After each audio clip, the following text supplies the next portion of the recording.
नमो नमः।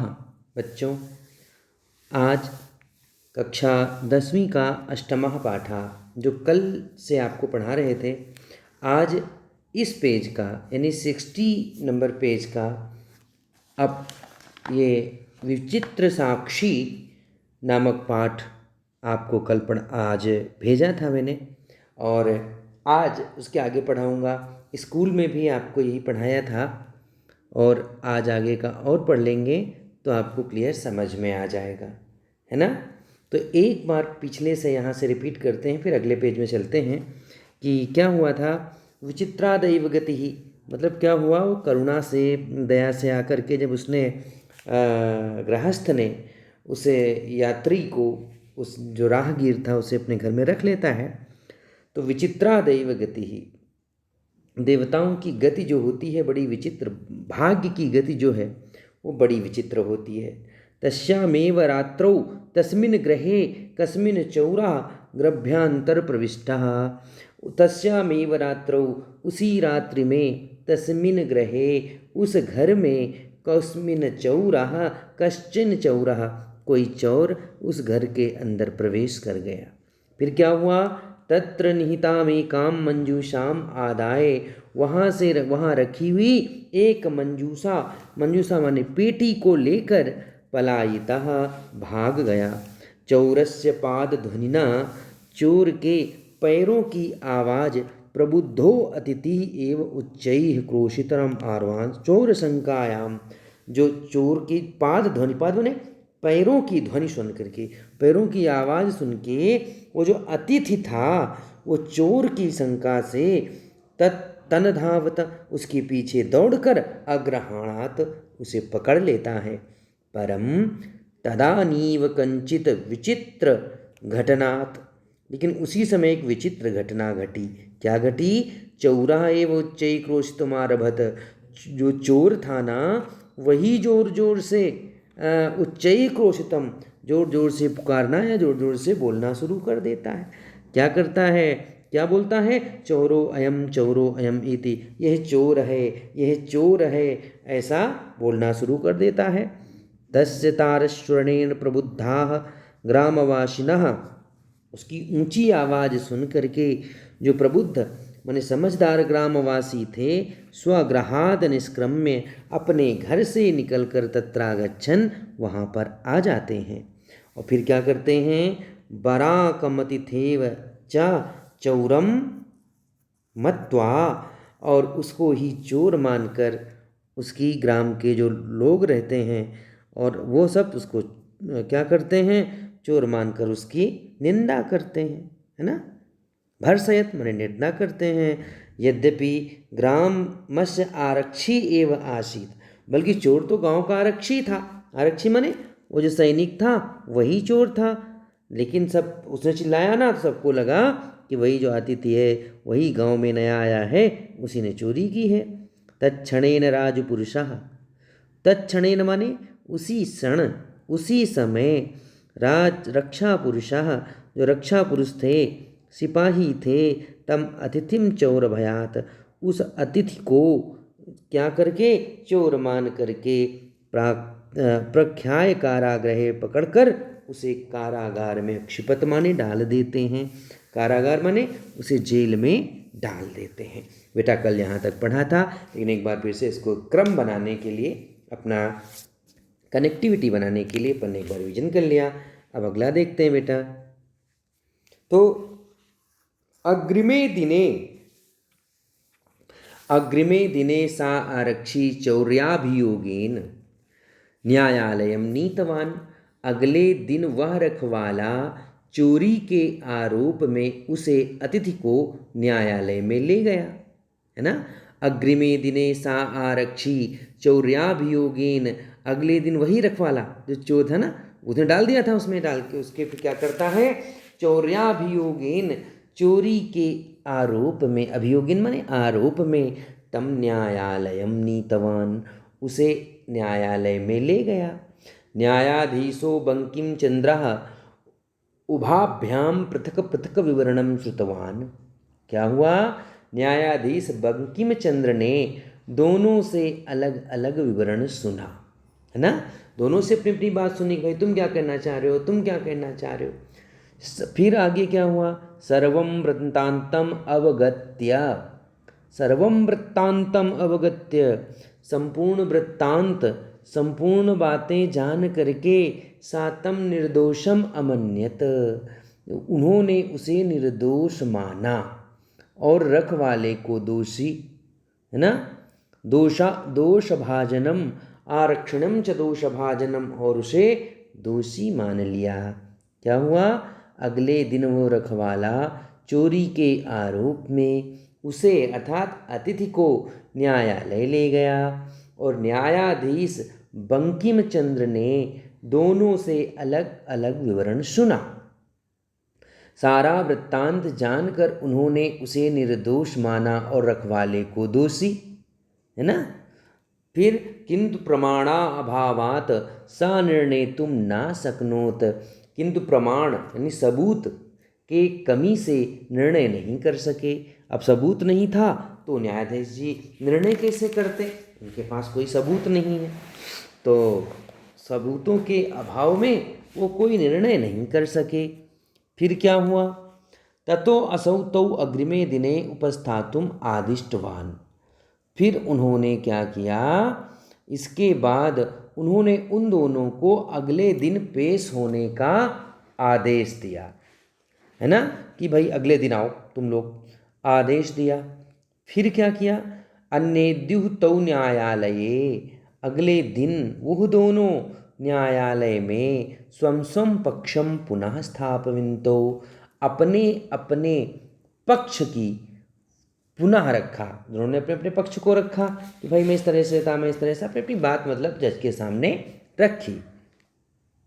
तदैव कश्चित तत्रत्यः कर्मचारी, तभी वहाँ के किसी कर्मचारी ने समागत्य आकर के निवेदन किया, मतलब ये अपनी बातें रख रहे थे, उसी समय वहाँ का कोई कोर्ट का जो कर्मचारी था वो वहाँ पर आया और उसने जज से निवेदन किया, क्या किया, यत् की क्रोशाद्वयांतारे कश्चित जना के नापि हतः, कि यहाँ से 2 कोस की दूरी पर कोई व्यक्ति किसी के द्वारा मार दिया गया है, कोई व्यक्ति जो है वो किसी के द्वारा मार दिया गया है। फिर तस्य मृत शरीरम राजमार्गम निकषा वर्तते, उसका पार्थिव शरीर राजमार्ग के निकट है, उसका जो लाश है वो राजमार्ग के निकट है, रोड के निकट है, पास है। फिर आदेश दीजिए, आदिश्यताम किम करणीयमिति, आदेश दीजिए क्या करना है, क्या किया जाए ऐसा। न्यायाधीशा आरक्षणम, न्यायाधीश ने रखवाले, न्याय आरक्षणम अभियुक्तम चा, उस रखवाले को और उस अभियुक्त को, मतलब वो जो अतिथि को, तम सवम न्यायालय आने ताम आदिष्टवान, रखवाले और आरोपी को वह सब न्यायालय में लाने का आदेश दिया कि जाओ उस सब को न्यायालय में ले आओ, आदेश दिया कि जाओ उसको लेके आओ। अब पुनः एक बार ये पैराग्राफ हिंदी में पूरा देख लीजिए तो और क्लियर हो जाएगा। अगले दिन वह रखवाला चोरी के आरोप में उसे न्यायालय ले गया।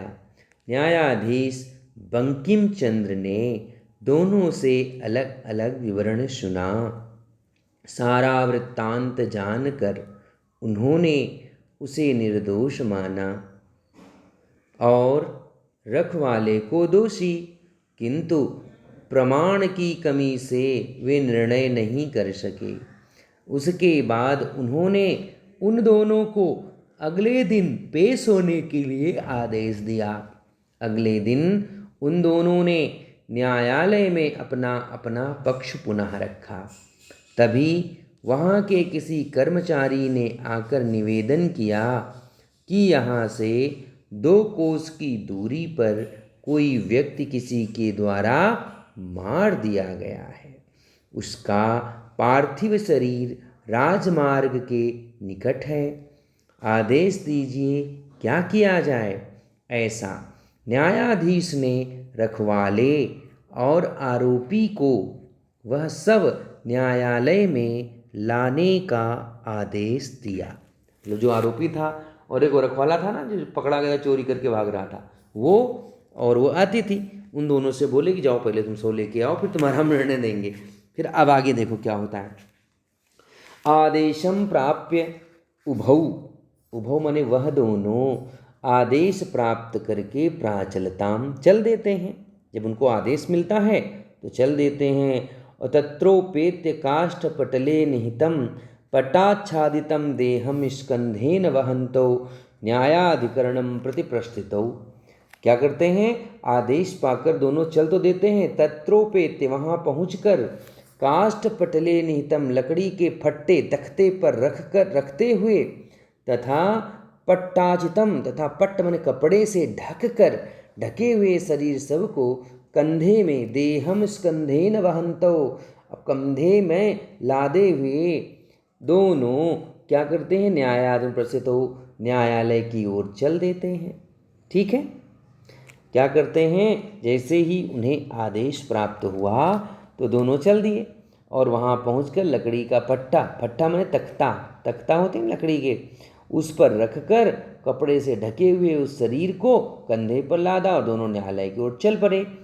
रखवाला आरक्षी सुपुष्ट देहा आसीत, जो रखवाला था वो तंदुरुस्त शरीर वाला था, मजबूत शरीर वाला था, मोटा था, मतलब बहुत शक्ति भी थी।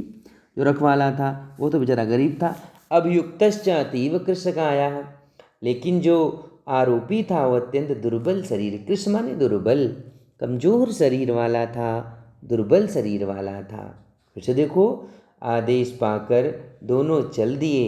वहाँ पहुँचकर लकड़ी के फट्टे ने तख्ते पर रखे हुए तथा कपड़े से ढके हुए शरीर को कंधे पर लादे हुए दोनों न्यायालय की ओर चल दिए।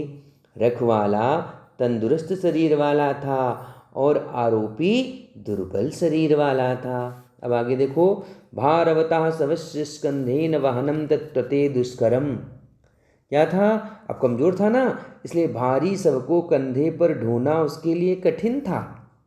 वजन था तो उसको बोला कंधे पर लाना कठिन था। वह भार की पीड़ा से रो रहा था। सा भार वेदनया क्रंदन्ति, वो भार की उस वजन की पीड़ा से क्रंदति माने रो रहा था। क्या क्या, भार वहता सवस्य स्कंधेन वहनम तत्कृते दुष्करम आसीत, वजन सबको अपने कंधों पर उठाना उसके लिए कठिन था। वह भार की वेदना से, भार की दर्द से रो रहा था। तस्य क्रंदनम निशम्य मुदितः आरक्षी, उसके क्रंदन को निशम्य माने सुनकर, बेटा ये आंसर आएगा लास्ट तुम्हारा 5th वाला, एक वाक्य वाला, यहाँ से लेकर स्थापित वंतों तक 3 लाइन का आंसर आएगा, ये ध्यान रखना, इसमें टिक लगा लेना। आपका अंगा वाला यानी जो 5th आंसर एक वाक्य वाला है वो इतना बड़ा आंसर है। तो कहता है, तो फिर निशम्य, तस्य क्रंदनम निशम्य, उसके क्रंदन को, उसके रोने को सुन करके मुदित आरक्षी, वो जो जब रोने लगा ना, उसके रोने को सुनकर रखवाला उससे बोला, रे दुष्ट, अरे दुष्ट, उस दिन तूने क्या किया था, तस्मिन दिने तवायम चोरितवा मंजूषा ग्रहणात्मारिता, चोरी हुई पेटी को लेने से रोक रहा था। उस दिन तू मुझे चोरी से वाली पेटी को लेने से रोक रहा था। अब अपनी करनी का फल भोग, इदानीम निजम कृतस्य फलम भुक्षस्व, अब तुम अपनी करनी का फल भोगो, तुमने जो कर्म किए हैं उसको भोगो। आगे क्या कहता है, अस्मिन चौर्याभियोगेन त्वं वर्षत्रयस्य कारादंडम लभ्यसे, अब अपनी करनी का फल भोग, इस चोरी के मुकदमे तो तू 3 वर्ष का कारावर्ष पाएगा। तूने चोरी की है, जो कि चोरी तो उसने की थी, खुद ही बता रहा है, तो उससे तुझे 3 वर्ष की सजा मिलेगी। ऐसा कहकर, इति प्रोक्च्य, प्रोक्च्य माने कहकर, उच्चई हंसत, जोर से हंसा। फिर यथा कंचित उभौ सवनम आनिए, जिस किसी तरह उन दोनों ने सब लाकर एक चौराहे पर रख दिया, है ना, स्थापित बनता चौराहा या वहाँ पर चबूतरा टाइप था, वहाँ पर न्यायालय में रख दिया। तो एक बार हिंदी फिर से देख लीजिए, फिर आगे बताते हैं। आदेश पाकर दोनों चल दिए। वहाँ पहुँचकर लकड़ी के फट्टे पर रखे हुए तथा कपड़े से ढके हुए शरीर को कंधे पर लादे हुए दोनों न्यायालय की ओर चल दिए। उनके है ना, न्यायालय की ओर चल दिए। रखवाला तंदुरुस्त शरीर वाला था और आरोपी दुर्बल शरीर वाला था। भारी सबको कंधे पर ढोना उसके लिए बहुत कठिन था। वह भार की पीड़ा से रो रहा था। उसके रोने को सुनकर रखवाला उससे बोला, अरे दुष्ट, उस दिन तूने क्या किया था? उस दिन तूने मुझे चोरी हुई पेटी को लेने से रोका था। अब अपनी करनी का फल भोग। इस चोरी के मुकदमे में तू 3 वर्ष कारावास पाएगा। ऐसा कहकर वह जोर से हंसा।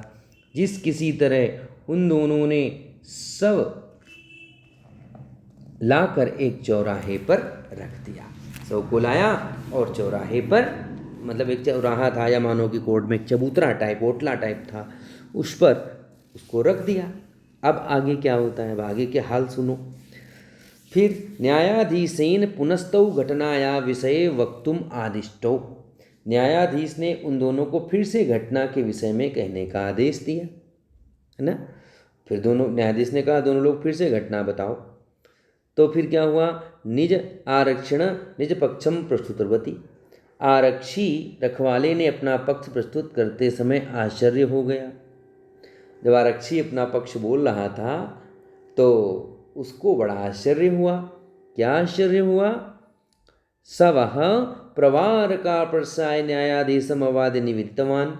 सब ने अपनी चादर हटाकर प्रवार सकाय मने प्रवारक अपसर पे, प्रवारक मने चद्दर, अपसर पे मने हटा करके न्यायाधीश के सामने निवेदन किया, प्रणाम करके निवेदन किया। और क्या बोला, मान्यवर एतेन आरक्षणा अध्वनि अद्युक्तम। इस आरक्षी की, मतलब जो सैनिक था, मैंने इसकी आवाज़ को सुना है। मतलब आरक्षी मार्ग में जो बोल रहा था वह मैं बताता हूँ। अब आरक्षी क्या कह रहा है वो बताता है। तो ये वाला आंसर रहेगा, ऊपर वाला नहीं ना। कहता है त्वया हम चोरितया मंजूषया। इसने कहा था, मतलब वो तो एक सैनिक चुपचाप लाश बनकर लेटा हुआ था और जज ने उसको भेजा था, तो उसको पता लगाना था, रास्ते में वो सब बातें कह रहा था, तो उसने सुन लिया ऊपर। चोरी के मुकदमे में तू, हाँ क्या कह रहा था, तूने मुझे चुराई हुई, क्या चोरितया मंजूषा, मेरी चुराई हुई मंजूषा ग्रहण, है ना। क्या कहा उसने, मेरी चुराई हुई तूने मंजूषा ले ली है। तो हाँ तो वही तूने मेरी चुराई हुई पेटी लेने से रोका था, इसलिए अतः निज कृत्य फलम भुक्षस्व, इसलिए तुम अपने किए हुए का फल भोगो। और इस चोरी के मुकदमे में तू 3 वर्ष का, लिखा ना, अस्मिन चोरभियोगिन तुम वर्षत्रयस्य कारादंडम बसते। न्यायाधीशे कहता फिर कारावास पाएगा 3 वर्ष का, त्वम वर्षत्रयस्य कारादंडम, ऐसा इसने बोला था। न्यायाधीश ने फिर क्या किया देखिए ध्यान से। न्यायाधीशा आरक्षिणे करादंडमादिश्य, न्यायाधीश ने आरक्षी को कारावास का दंड सुनाया, मतलब उसे जेल की सजा सुना दी, किसी को जेल में डाल दो। और उस व्यक्ति को सम्मान के सहित छोड़ दिया गया। इसीलिए कहा जाता है अतएव उच्यते दुष्करण्यापि कर्माणि मति वैभवशालिनः नीतिं युक्तिं समवलंब्य लीलैव प्रपूर्यते। बुद्धि वैभव से युक्त लोग, जो लोग होते हैं बुद्धि वैभव वाले, तो बुद्धि वैभव से युक्त लोग नीति और उपाय का सहारा लेकर दुष्कर्ण्यापि कर्माणि मति वैभवशालिनः, जो मति वैभवशाली लोग होते हैं, जो बुद्धिशाली लोग होते हैं, वे कठिन से कठिन कर्म भी नीति युक्त समालंभा, नीति और उपाय का सहारा लेकर कठिन से कठिन कार्य भी क्या करते हैं, लीलया, लीलया माने अत्यंत सरलता से समाप्त कर लेते हैं, अत्यंत सरलता से बिता लेते हैं। इस प्रकार हमें ये पाठ पूर्ण हो गया। 8वां पाठ है, 6 मंथली का लास्ट पाठ है। ये 8वां पाठ आपसे पूछे जाएंगे। इस 8 पाठ में अगर कोई पाठ ओमिट है ना, अगर कोई पाठ मान लो हटा दिया गया है गवर्नमेंट के द्वारा, शासन के द्वारा, तो वो नहीं पूछा जाएगा। बाकी आपसे सारे पाठ पूछे जाएंगे 1 से 8 पाठ तक। अभी तैयारी कर लो। पुनः फिर बता रहा हूँ, कल भी बोला था, आपकी परीक्षा जो है वो ऑफलाइन ही होगी, ऑनलाइन इस बार नहीं होगी, इसलिए बहुत अच्छे से मेहनत कर लो। अब मैं समय समय पे आपको शब्दरूप धातुरूप भी भेजूँगा और क्लास में आपको पढ़ा ही रहा हूँ, इसलिए क्लास में भी ज़्यादा से ज़्यादा संख्या में अपने को सुरक्षित रखते हुए आने का प्रयास करिए और पढ़िए, पढ़ने में ध्यान लगाइए बेटा। बहुत समय नहीं बचा है, ये अक्टूबर गया, नवंबर में दीपावली वगैरह सब मनाओगे और नवंबर लास्ट तक तुम्हारी 6 मंथली हो जाएगी। फिर आगे दिसंबर आ गया, तुम्हारे प्रैक्टिकल वैक्टिकल चालू हो जाएंगे जनवरी में, और मार्च में तो एग्ज़ाम आ गई अपनी। बहुत कम समय बचा बेटा, इसलिए खूब अधिक से अधिक मेहनत करो। और संपूर्ण पाठ जो हम पढ़ा रहे हैं इसमें स्क्रीन में भले नहीं दिखे तो सामने किताब रख लो, मैं पढ़ा रहा हूँ देखते हो, फिर उसमें टिक लगा लो अगर कुछ समझ में नहीं आता है। स्कूल में हम रहते हैं, गुप्ता सर रहते हैं, आप किसी से भी पूछ सकते हो, है ना। संस्कृत में आपको कोई भी तकलीफ़ हो तो बिल्कुल आकर पूछिए और हम आपके शंका का निवारण करेंगे। तो बेटा ये पाठ पूरा हो गया है, क्वेश्चन आंसर मैंने हल कर दिए हैं इसी पाठ के, तुमको PDF में इसी वीडियो के साथ प्राप्त हो जाएंगे। उनको लिखने का प्रयास कर लेना, समझ लेना, है ना। और ये धातु रूप, शब्द रूप, बाकी संधियाँ किसी किसी क्लास में पढ़ा दी है, और जिस क्लास में नहीं होगी मैं बिल्कुल फिर से पुनः रिवीजन कर दूंगा ताकि सब बच्चों को आ जाए, है ना। अब इसके बाद मेहनत की बारी आपकी है, पढ़ाना मेरा काम है, तो आप भी अपनी बारी से चूको मत, मिलके अच्छी मेहनत करते हैं ना बेटा। चलो ठीक है, अपने स्वास्थ्य का अपना बहुत बहुत ध्यान रखो, ख्याल रखो, सुरक्षित रहो। बहुत बहुत धन्यवाद।